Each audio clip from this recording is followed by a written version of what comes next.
할렐루야. 자, 성탄절 이제 이틀 남았습니다. 어떻게 성탄을 기다릴까? 또 우리가 예수님을 어떻게 맞이할까? 이런 생각을 하면서 성탄을 준비하는 거룩한 주일 될 수 있었으면 좋겠습니다. 오늘 읽은 마태복음 2장, 성탄절 때마다 읽는 말씀입니다. 성탄을 기다리는 사람들이라고 하는 주제로 오늘 말씀을 같이 나누며 은혜를 받으려고 합니다.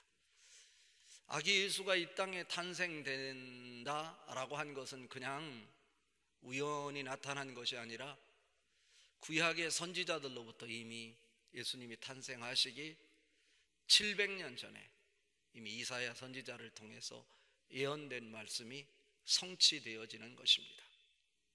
마태복음 1장 21절부터 23절에 있는 말씀, 이것은 이사야 7장 14절에 있는 말씀을 인용하는 말씀인데 우리 같이 한번 화면을 통해서 읽어보도록 하겠습니다. 아들을 낳으리니 이름을 예수라 하라. 이는 그가 자기 백성을 그들의 죄에서 구원할 자이심이라 하니라. 이 모든 일이 된 것은 주께서 선지자로 하신 말씀을 이루려 하심이니 이르시되 보라, 처녀가 잉태하여 아들을 낳을 것이요 그의 이름은 임마누엘이라 하리라 하셨으니 이를 번역한즉 하나님이 우리와 함께 계시다 함이라. 아멘. 이사야 선지자를 통해서 이미 예수님 탄생하시기 700년 전에 아기 예수가 날 것이다. 그리고 그는 임마누엘이다. 다시 말하면 하나님이 우리와 함께 하심이라 말씀하셨습니다. 그러니까 성탄을 기다리는 우리들이 다시 한번 살펴야 될 것은 이 땅에 아기 예수를 보내신 그 하나님이 지금 나와 함께 하고 계시는가? 아니, 바꿔서 얘기하면 내가 그 하나님을 나의 중심에 모시고 그분과 함께 살아가는 인생인가? 이걸 돌아다 봐야 된다라고 하는 거예요. 오늘 본문에 등장하는 박사들, NIV 영어 성경에 보면 그들을 가리켜서 매기라고 표현하고 있어요. 근데 그것을 영어로 번역하기를 wise man이라고 번역을 했어요. 지혜로운 사람이다, 지혜 있는 사람이다. 이것을 우리는 박사라고 이름을 붙여서 번역을 한 것입니다. 누구인지 몰라요. 이름을 밝히지 않고 박사들이라고 말합니다. 이 박사들은 행운의 사람이고 축복의 사람이고 하나님이 자랑스럽게 생각하는 사람들임에 틀림없어요. 특히 이게 지혜의 사람이다 라고 말할 때 이 지혜는 하늘로부터 온 이런 아이디어를 갖고 있는 사람, 그래서 이 사람들을 천체를 연구하는 사람들, 그러니까 별을 연구하는 사람들이죠. 이들이 어디서 무엇을 하는 사람들이었을까? 하나님이 이름을 부르시기에도 아까운 사람, 아주 소중하게 생각하는 사람이면은 틀림없습니다. 이 박사들이 내려오는 전설에 의하면 처음에는 7명이었다. 그런데 그 오는 길이 너무나 험악해서 오다가 포기하고 돌아간 사람도 있다. 어떤 사람은 5사람이었을 것이다. 또 우리는 3사람이라고 얘기하죠. 왜? 근거도 없어요. 그냥 황금과 유향과 모략을 아기 예수께 예물로 드리고 경배했다는 의미에서 3사람이 하나씩 선물을 준비해 왔을 것이다 라고 해서 3사람이라고 그러는 거예요. 어떻게 알아요?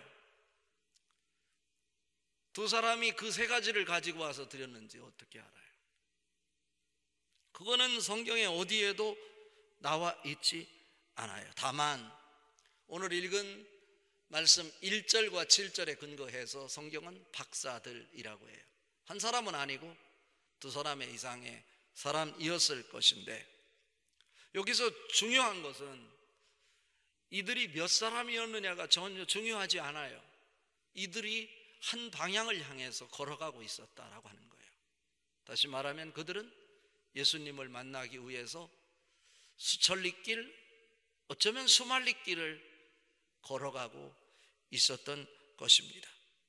우리가 발표회를 하고 또 성탄의 행사를 하지만 그것은 다 부수적인 것이고, 오늘 드려지는 예배도, 내일 모레 성탄 감사 예배를 드리는 것도 그 중심은 예수 그리스도여야 돼요. 이들이 별을 보고 크게 기뻐하고 기뻐했다는 것은 별 자체가 기쁜 것이 아니라 별을 통해서 예수 그리스도가 어디에 있는지를 가르쳐 주는 것이기에 기뻤던 거예요. 그 중심에는 예수 그리스도였던 것입니다. 이날은 하나님께서 인간의 옷을 입고 이 땅에 오신 날입니다. 시간 밖에서 시간 안으로 들어오신 날입니다. 엄청난 일이에요. 우리가 새 옷을 사 입고 첫 외출하는 것도 가슴 설레이고 아주 큰 감동의 기쁨임에 틀림없어요. 그런데 시간 밖에 계시던 분이 시간 안에 옷을 입고 이 땅에 오신 날이니 얼마나 설레임이고 또 역사의 큰 사건 중에 사건이 아니겠습니까? 그렇지 않겠어요? 그런데 이 역사 속에 상상을 초월하는 큰 사건이 있는데도 불구하고 예수님이 이 땅에 오신 사실을 아무도 모르고 있었다라고 하는 것입니다. 누구도? 교회에서 종교를 책임지고 있는, 예배를 책임지고 있는 대제사장도, 그리고 성경을 연구하는 백성들의 서기관도 예수님이 오시는 것에 대해서 몰랐어요. 아니, 몰랐다기보다는 관심이 없었다라고 이해하는 것이 좋을 것 같아요. 어쩌면 우리들의 모습일 수 있어요. 성탄을 맞이하면서도 예수님이 이 땅에 시간의 옷을 입고 오신 그것이 중요한 것이 아니고 우리의 목적을 향해 분주하게 바쁜 것, 거기에 몰입하고 있느라고 예수님과는 관계없는 삶을 살아가고 있을 수 있겠다라고 하는 거예요. 예배도 예수님과 관계없이 나의 어떤 목적을 위해서 드려지는 예배일 수 있겠다라고 하는 것입니다. 어쩌면 이 박사들은 수만리길을 걸어오느라고 겨울을 지날 때는 그 눈보라와 세찬 겨울과 싸워야 됐어요. 강을 건너야 됐고 산을 넘어야 되는, 학자들의 연구에 의하면 그 페르시아에서 이 베들레헴까지 오기까지 기간은 적어도 1년 반은 걸렸을 것이다 라고 하는 거예요. 별의 움직임을 보고 왔다. 그러니까 오늘 아기 예수께 황금, 유향, 모략을 드리는 것은 아기 예수가 탄생한 그 상황에서 드리는 것이 아니고 아기 예수가 탄생한 지 1년 반이 지난 후에 그 아기 예수를 찾아와서 경배한 것이 되는 것입니다. 무엇에 근거해서 그러냐면 헤롯 왕이 그 아기 예수가 어디서 탄생했는지 자기에게도 알려주면 자기가 가서 그 아기께 경배하려고 한다. 거짓말했잖아요. 오늘 본문에 보니까 그럴 때 정말로 이 박사들은 아기 예수를 발견하고는 이 헤롯 왕에게 그 사실을 알려주려고 그랬어. 그런데 잠을 자는데 꿈속에서 하나님께서 나타나서 알려주지 말고 다른 길로 돌아가라고 가르쳐줘요. 그래서 알려주지 않았어. 이 소식을 들은 헤롯 왕이 흥분을 했고 결국 몇 살 아이? 이 동방 박사가 그 페르시아로부터 별이 움직임의 증세가 있었던 때를 기준으로 해서 약 2년 이내일 거다라고 계산을 해서 2살 아래 아이, 남자아이는 다 죽이는 이런 비극의 역사를 만들어내는 걸 볼 때 한 2년 이내였을 것이다 이렇게 추측 하는 겁니다. 그렇다면 이 페르시아에서 어떻게 이 박사들이, 별을 연구하는 사람들이 아기 예수가 탄생할 것이라고 하는 것을 알 수 있었을까? 페르시아는 이방 나라인데 아기 예수가 탄생할 것을 어떻게 알았을까? 라고 하는 거예요. 이것을요, 구약 성경을 통해서 찾아볼 수 있는데 한번 확인해 보겠습니다. 민수기 24장 17절에서 화면을 통해서 한번 확인하겠습니다. 내가 그를 보아도 이때의 일이 아니며 내가 그를 바라보아도 가까운 일이 아니로다. 한 별이 야곱에게서 나오며 한 규가 이스라엘에게서 일어나서 모압을 이쪽에서 저쪽까지 쳐서 무찌르고 또 셋의 자식들을 다 멸하리로다. 벌써 모세를 통해 이런 증세가 있을 것을 예언했어요. 우리가 잘 아는 미가서 5장 2절도 같이 한번 읽어봅니다. 베들레헴 에브라다야, 너는 유다 족속 중에 작을지라도 이스라엘을 다스릴 자가 네게서 네게로 나올 것이라. 그의 근본은 상고에 영원에 있느니라. 오늘 예수님이 베들레헴에서 탄생한대요. 처음에는 이 동방 박사들이 별의 움직임을 보고 예루살렘으로 간 거예요. 왜? 별을 놓쳐버린 거예요. 그래서 예루살렘으로 갔어요. 그래서 헤롯을 만난 거예요. 그런데 성경에 보니까 헤롯이 성경을 연구하는 서기관과 제사장들을 불러서 성경에 이런 이야기가 있느냐라고 물어봤더니 이 미가서 5장 2절을 댔어요. 베들레헴 에브라다야, 그곳은 작은 고을이에요. 베들레헴은 예루살렘에서 남서쪽으로 8km가 떨어져 있는 이런 산악 마을에, 어쩌면 아주 조그만한 시골 마을이에요. 그런데 정말로 말 그대로 작은 고을이란 말이에요. 그런데 그 아기 예수가 탄생됨으로 그곳이 작지 않은 세계 속에 빛나는 곳이 될 것이다 라고 하는 거예요. 이것을 이미 700년 전에 미가서를 통해서 우리에게 보여주는 거죠. 더 구체적인 근거가 다니엘서에서 제시가 돼요. 다니엘서 2장 48절 같이 읽어요. 왕이 이에 다니엘을 높여 기이한 선물을 많이 주며 그를 세워 바벨론 온 지방을 다스리게 하며 또 바벨론 모든 지혜자의 어른을 삼았으며. 이거 우리가 잘 아는 거 아니에요?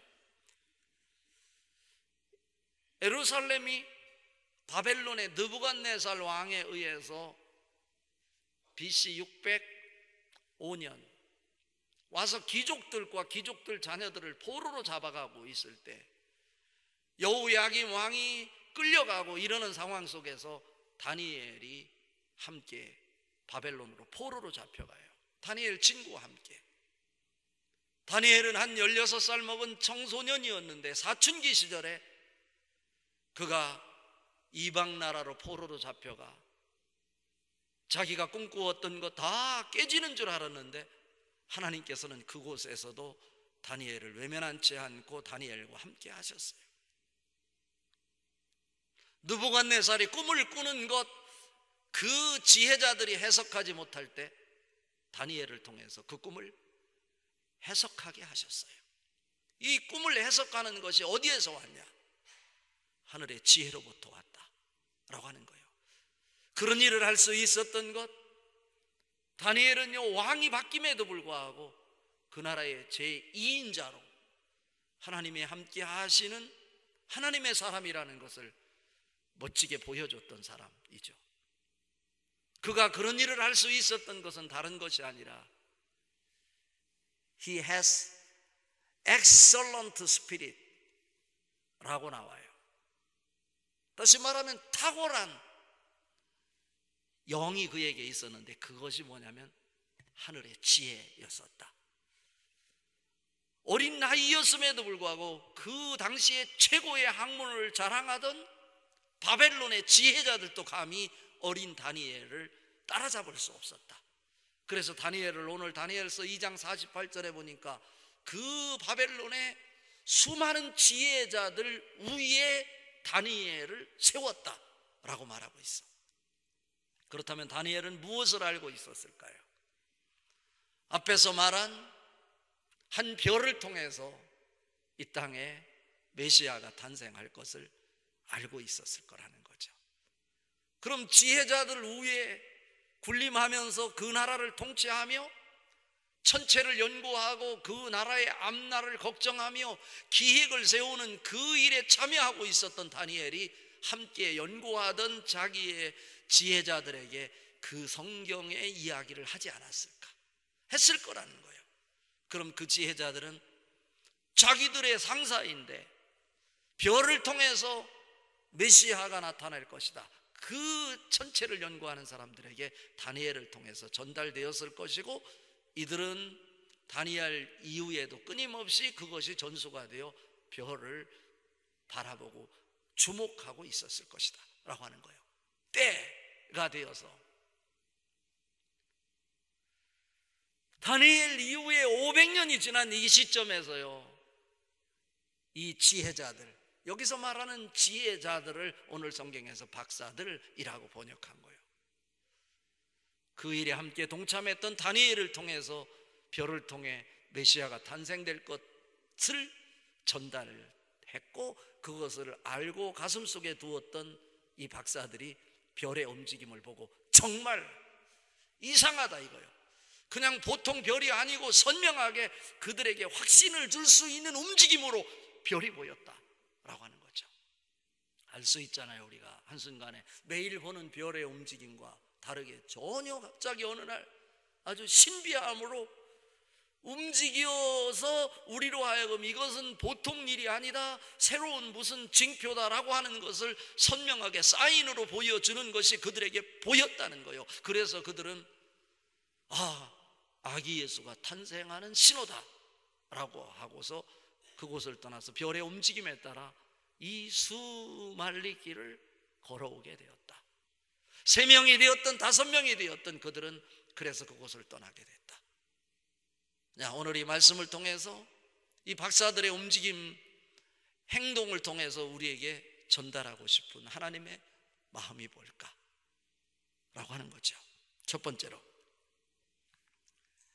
예수 만나는 일이 내 인생의 방향이어야 한다 라고 하는 것을 우리에게 보여주고 있는 것입니다.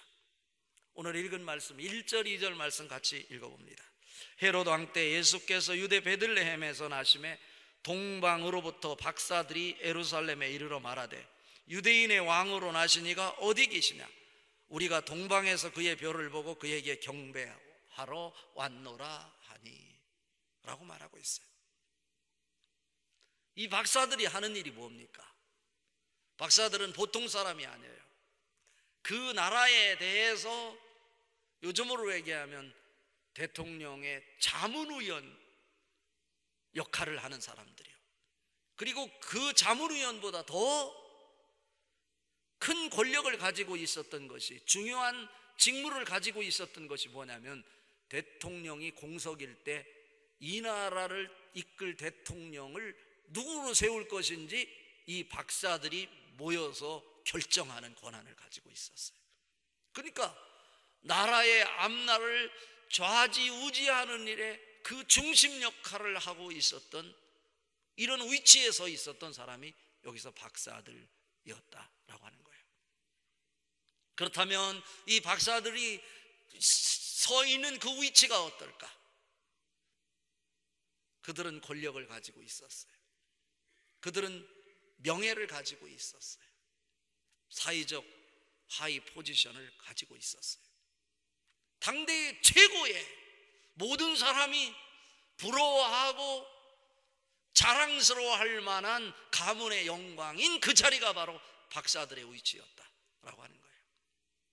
그런데 별을 보고 지금 베들레헴을 향해서 발걸음을 옮겼다라고 하는 거예요. 그냥 옮겨질까요? 가족들은 어떻게 하란 말입니까? 자기의 직장을 포기해야 되는 거예요. 자기의 사이의 모든 명예를 다 포기해야 되는 거예요. 왜? 1년 반 정도 걸렸다고 그러잖아요. 그 당시에 이 목적지가 어딘지 알지도 못하고 다만 뭐 하나만 바라보고 별의 움직임 하나만 바라보고 오로지 그들의 마음은, 그들의 관심은 어디에 집중되고 있습니까? 별이 어디로 인도할지 모르지만 하루도 아니고 이틀도 아니고 한 달 지나도 별이 멈추지 않고 끊임없이 움직여 가고 있는데 어떻게 하란 말인가? 하루 이틀 정도야 가다가 멈춘다고 하면 그 아기 예수께 경배하고 돌아올 수 있어요. 가정도 돌볼 수 있어요. 자기 사회적 지위도 지킬 수 있어요. 그런데 한 달이 지나, 두 달이 지나, 세 달이 지나, 6개월이 지나 수많은 고비를 넘겼고 산에 나타난 짐승들과 싸워야 됐고요. 어쩌면 강도들을 만나서 그들을 피해야 됐고 이런 목숨을 내거는 일임에도 불구하고 그들은 다 자기의 모든 기득권을 내려놓은 채 어디를 향하고 가고 있었다고요? 오직 아기 예수, 예수를 만나는 일에 그 인생의 최종 목표를 삼고 달려가고 있었다라고 하는 것입니다. 그들이 그런 결단을 하기까지는 수많은 갈등도 있었을 거예요. 고민도 있었을 거예요. 그러나 그들이 결단한 것은 내 인생의 최고는 아기 예수를 만나는 일이다. 결단을 했다라고 하는 거예요. 사랑하는 성도 여러분, 1년 동안 살아오시면서 얼마나 힘드셨습니까? 아니, 알게 모르게 우리에게 가져다준 아픔은 혹시 1년 동안 없었습니까? 여러분에게 맡겨준 교회에서의 직분을 감당하시느라고 어려움은 없으셨습니까? 여러분의 가정에서 또 직장에서 일상의 삶 속에서 아픈 일들은 없으셨습니까? 오늘 동방박사들이 자기가 가지고 있었던 모든 갈등, 고민, 아픔이 있었을지라도 모든 걸 내려놓고 오직 예수 그리스도를 만나기 위해 그들의 발걸음을 옮겼던 이 모습을 바라보면서 여러분 1년 동안 있었던 내가 이해할 수 없는 일들이 있었다 할지라도 그런 거 다 내려놓고 오직 여러분의 인생의 방향이 예수 그리스도를 향할 수 있기를 바랍니다. 이것이 오늘 성탄을 맞이하는 우리들의 인생의 방향을 어떻게 삼아야 될 것인지를 결단하게 하는 말씀인 것입니다. 우리는 조그마한 일 앞에서도 내가 손에 드는 이 일 앞에는 내가 포기하지 않았고요, 나 자신만을 위해, 나의 가정만을 위해 혹시 살아오지 않았습니까? 오늘 이 말씀을 통해 이 박사들이 모든 기득권을 포기하고 그런 것보다 아기 예수를 만나는 일을 더 크게 그 중심에 삼고 살아갔다고 하는 것, 놀라운 일이 아닐 수 없어요. 에베소서 4장 22절 24절에 보면 너희는 유혹의 욕심을 따라 썩어져가는 구습을 쫓는 옛사람을 벗어버리고 오직 너희 심령이 새롭게 되어 하나님을 따라 의와 진리의 거룩함으로 지으심을 받은 새 사람을 입으라 그랬어요. 새 사람이 뭐겠어요? 새 성전 시대 오직 내 인생의 중심은 예수 그리스도여야 된다. 이것이 새 사람 아니겠어요? 여러분 사이에서도 동방박사처럼 세상 속에 빛나는 사람들이 되십시오. 그러나 놓치지 말아야 될 것 하나는 내 인생의 중심은 예수 그리스도여야 된다고 하는 것은 포기하지 않길 바랍니다. 그리고 아기 예수 그리스도를 향한 그 방향이 나의 인생의 방향이 될 수 있도록 여러분의 나침판은 예수 그리스도가 중심이 될 수 있어야 할 것입니다. 오늘 와서 드린 예물이 황금, 유향, 모략이라고 합니다. 이 황금이라고 하는 것은 왕권을 얘기해요. 아기 예수께서 이 땅에 오시면 이 나라를 다스리는 통치자가 될 것이다 라고 하는 거예요. 아기 예수를 여러분 중심에 모셔서 여러분을 다스리는 자는 여러분의 마음이 아니고 여러분의 야망이 아니고 예수 그리스도가 여러분을 다스리는 여러분의 왕이 되게 하십시오. 유향, 제사장을 세울 때, 선지자를 세울 때 사용하는 이 기름이고 향입니다. 제사장을 상징하는 거예요. 언제나 백성을 돌보고 하나님 마음을 헤아리는 그런 아기 예수 그리스도를 상징하는 것이고, 몰약이라고 하는 것은 사람이 죽으면 그 시신에 바르는 향입니다. 값비싼 거예요. 어쩌면 아기 예수 그리스도께서 십자가에 못 박혀 돌아가셨을 때 미명 새벽에 여인들이 가지고 갔었던 향이 바로 몰약이었을 것입니다. 무엇을 얘기합니까? 십자가를 이야기합니다. 우리가 살아가는 삶의 중심에 항상 예수 그리스도의 십자가가 작동되게 하십시오. 십자가 없는 영광은 있을 수 없는 거예요. 항상 예수 그리스도께서 지신 십자가가 내 가슴 속에 하나님의 능력으로 작동될 수 있기를 바랍니다. 이들은 사막의 길을 1년 6개월 정도 걸어왔다고 그랬어요. 사막은 결코 낭만이 아닙니다. 목회하는 목사도 목회의 길이 낭만만은 아니에요. 여러분이 살아가는 인생도 낭만만은 아니잖아요. 때로는 아픔이 있고 강을 건너야 되고 예기치 못한 사건 앞에 내가 눈물을 흘려야 되는 일들도 있을 수 있습니다. 그러나 그러한 과정, 인생의 삶의 마디마디 속에 어려움이 있고 기쁨이 있을 수 있지만 그 중심에 내가 기쁜 상황이든지 어려운 상황이든지 언제나 우리가 다시 쓰러지더라도 다시 오뚜기처럼 일어나서 바라보아야 될 것은 예수 그리스도다 라고 하는 거예요. 이게 동방 박사들을 통해서 우리에게 보여주는 메시지입니다. 지난주에 우리 교회 성도 가운데도 두 분이나 이 젊은 나이에 갑자기 예기치 않은 사고로 세상을 떠나야 되는 아픔이 있어요. 우리 마음대로 되지 않는 거예요.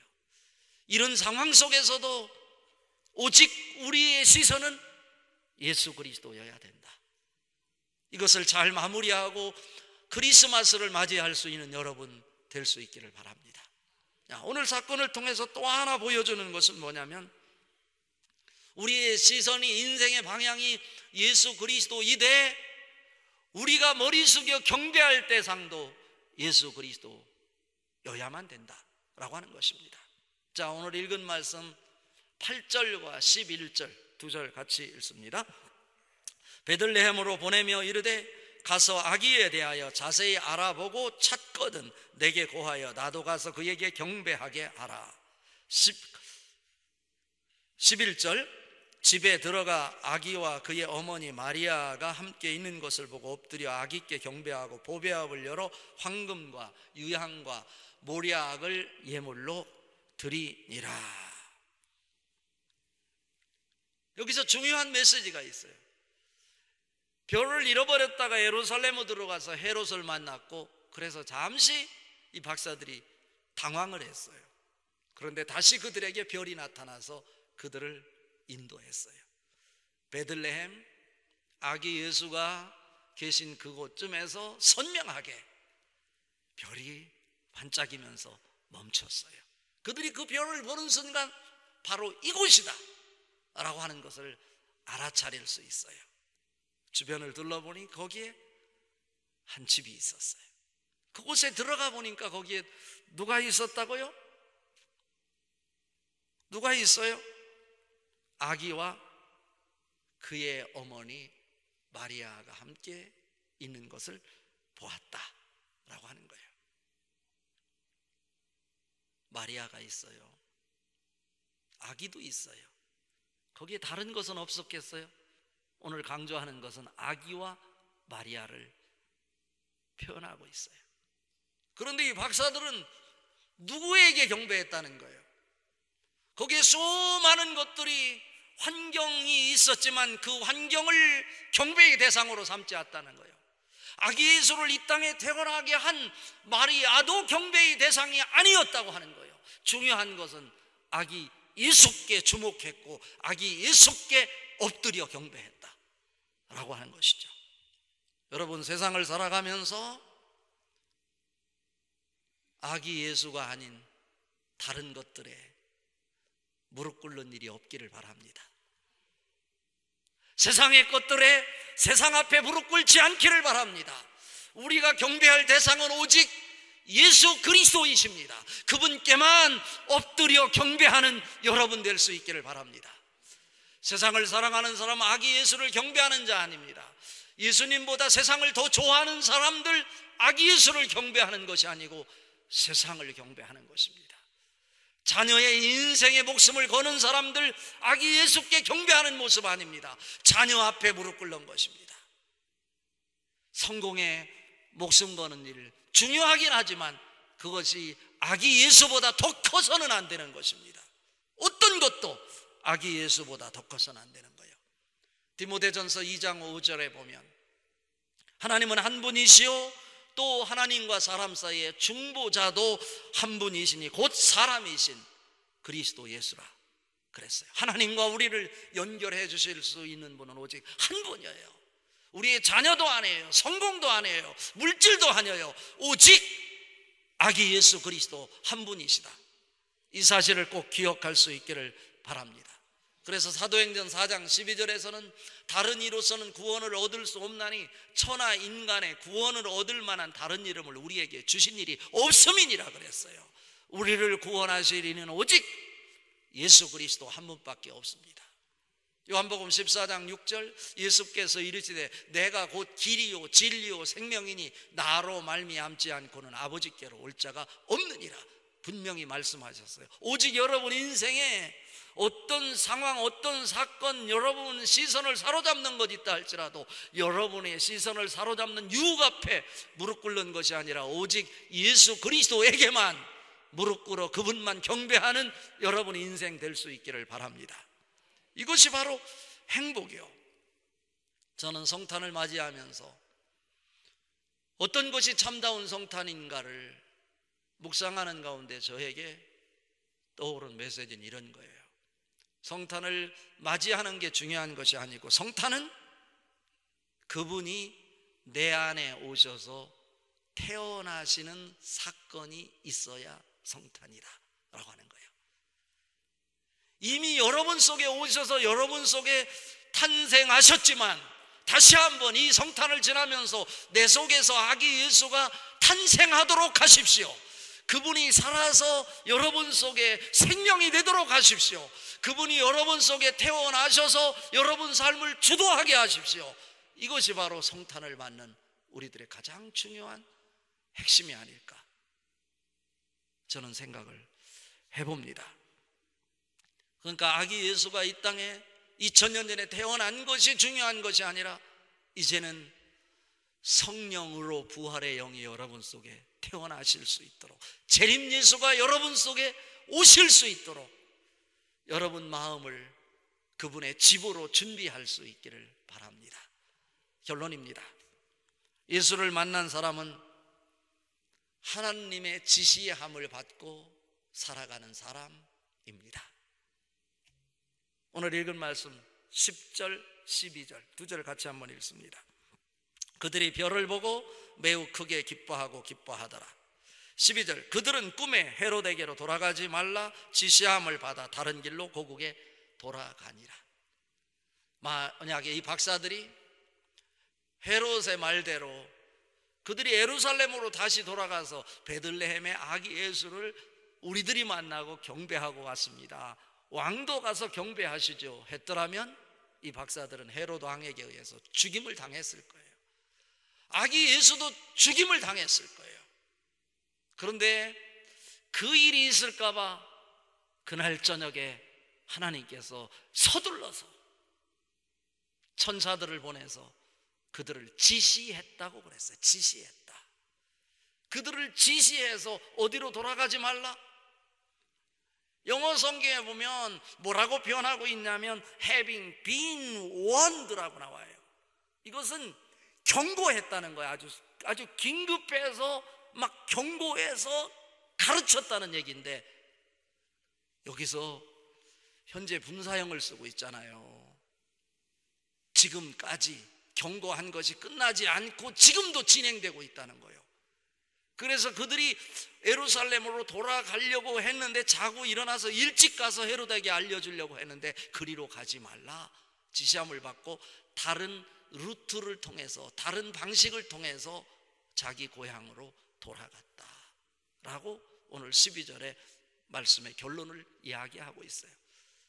다시 말하면 그 박사들이 1년 6개월 동안 와서 예수를 만났고 예수께 자기들이 준비한 이 예물을 드리고 그 인생이 아기 예수를 만나는 것으로 끝나는 것이 아니라 나머지 인생을 살아가야 될 것인데 어떻게 살아갔느냐?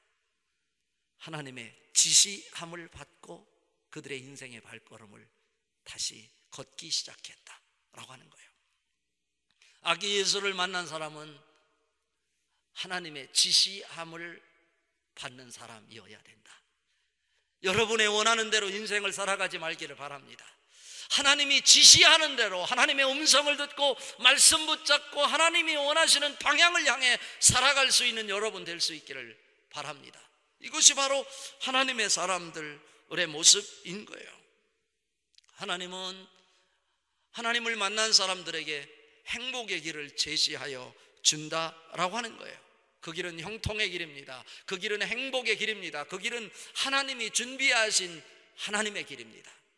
잠언 16장 1절부터 쭉 보면 마음의 경영은 사람에게 있어도 말의 응답은 여호와께로서 나느니라.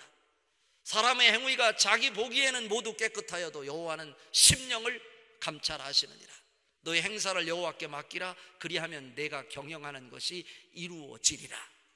9절에 사람이 마음으로 자기 길을 계획할지라도 그 걸음을 인도하시는 이는 여호와이시니라. 그분이 인도하시는 길이 행복의 길입니다. 그분의 인도함을 받아 이번 성탄절을 맞이해 다시 한번 그동안에는 내 방식으로 살아왔다면 이제부터는 아기 예수께 황금과 유향과 모략을 통해서 그분께 경배하고 하나님의 음성을 듣고 하나님의 지시함을 받아 행복의 길로, 축복의 길로, 형통의 길을 걸어갈 수 있는 여러분의 아름다운 발걸음 될 수 있기를 주님의 이름으로 축복합니다.